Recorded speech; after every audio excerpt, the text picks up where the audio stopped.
அடுத்த செய்தியாக சூரங்குடி பத்ரகாளி அம்மன் ரொம்ப பிரசித்தி பெற்ற கோவில் சார். இது தூத்துக்குடி மாவட்டம் சுப்பிரமணியபுரம் வேம்பார் அப்படிங்கக்கூடிய பகுதியில் அமைஞ்சிருக்கு. இந்த கோவிலை ஒட்டியே சிஎஸ்ஐ சர்ச்சு ஒன்று இருக்கு. இந்த இரண்டு இடத்திற்குமா சுமார் ஒரு 40 ஆண்டு கால இடப்பிரச்சனை இருந்து வந்துகிட்டு இருக்கு அப்படின்னு சொல்றாங்க சார். அப்போ கோவிலை சுற்றி காம்பவுண்ட் சுவர், மதில் சுவரை எழுப்பியிருக்காங்க. இப்போ தற்போதைய செய்தியா என்ன இருக்குன்னா, அது அந்த நிலப்பிரச்சனை தீர்ந்து விட்டது, அந்த இடம் எல்லாமே இந்த ஹிந்து சமய கோவிலுக்கு சொந்தமானது தான் அப்படிங்கிற மாதிரியான தீர்ப்பு வந்ததாக சொல்கிறார்கள். இப்போ இதை பொறுக்க முடியாத அந்த சர்ச்சு நிர்வாகம் என்ன பண்ணியிருக்காங்க, அந்த மதில் சுவரையெல்லாம் அடித்து உடைச்சி சேதம் பண்ணியிருக்காங்க. அங்கே வைக்கப்பட்டிருந்த பாதுகாப்பு கேமராவுக்குமே சேதப்படுத்தப்பட்டதா சொல்லியிருக்கு, செய்தி வந்திருக்குது சார். இதை எப்படி பார்க்குறீங்க சார்? சூரங்குடி கடற்கரையில் இருக்கிற ஒரு கிராமம் சார். சூரங்குடி, வேம்பாறு எல்லாமே ஈசிஆரில் ஈஸ்ட் கோஸ்ட் ரோட்டில் இருக்குது. நீங்கள் சாயல்குடியிலேருந்து அப்படி தூத்துக்குடி போகிற வழியில் இருக்கக்கூடிய ஊர்கள் இது. கடற்கரை எல்லாமே கிறிஸ்தவனுடைய ஆதிக்கம் அதிகமாக இருக்குது. இதில் எந்த மாற்று கருத்தும் கிடையாது. கன்னியாகுமரியில் தொடங்கி, அதாவது இந்த பக்கம் நாகப்பட்டினம் இந்த பக்கம் வரும்போது தான் இந்து மீனவர்கள் சென்னையில் தான் வராங்க. சவுத் முழுக்க கடற்கரை என்பது கிறிஸ்தவர்கள் அதிகமாக இருக்கக்கூடிய இடம். அவங்க வச்சது தான் சட்டம், அவங்க என்ன சொல்கிறாங்களோ அதுதான் சரி. அவர்கள் நியாயம் கேட்க போகணும்னா யார்கிட்ட போகணும்? ஒன்று கோர்ட்டில் போகணும். 40 வருஷத்துக்கு அப்புறம் நீதி கிடைத்திருக்கிறது. நீங்கள் சொல்கிறத பார்த்தா ஒரு போராட்டம் 40 ஆண்டு காலத்துக்கு பிறகு பத்ரகாளி அம்மனுக்கு சாதகமாக தீர்ப்பு வந்திருக்கிறது.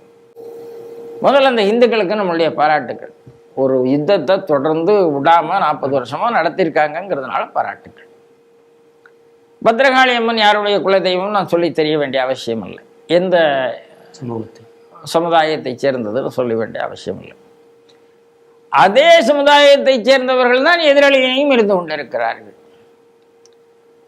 அதே சமுதாயத்தை சேர்ந்த கிறிஸ்தவர்கள் தான் எம்பிக்களாக இருக்கிறார்கள். திமுகவினுடைய எம்பி யார்? தூத்துக்குடிக்கு திருமதி கனிமொழி.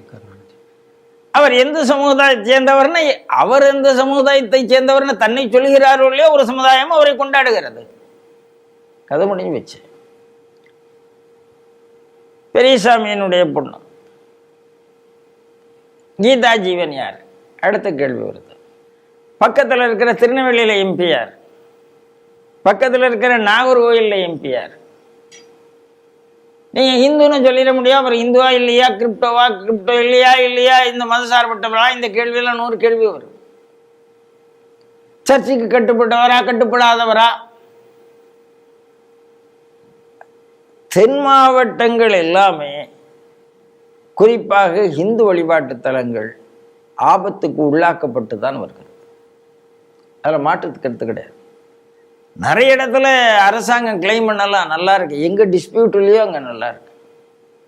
டிஸ்பியூட் இருக்கிற இடத்துல அரசாங்கம் இந்துக்கள் பக்கம் இல்லை. இதுதான் உண்மை. இது திமுக அரசாங்கம் மட்டுமான கேட்டால் இல்லை. எந்த அரசாங்கம் இருந்தாலும், எந்த கழக அரசாங்கமாக இருந்தாலும் அப்படித்தான் இருக்கும். அப்போ கடற்கரை கிராமத்து இந்துக்கள் தங்களை ஒற்றுமைப்படுத்தி கொண்டு போராடி வெற்றி பெற்று கொண்டிருக்கிறார்கள். தைரியமா கோர்ட்டு தீர்ப்பு வந்த பிறகும் நான் சுற்றுச்சுவரை உடைப்பேன், உங்களுடைய கண்காணிப்பு கேமராவை உடைப்பேன் அப்படின்னு கிறிஸ்தவர்கள் வர முடியுமானால் அவர்களுக்கு பின்னணியில் யார்?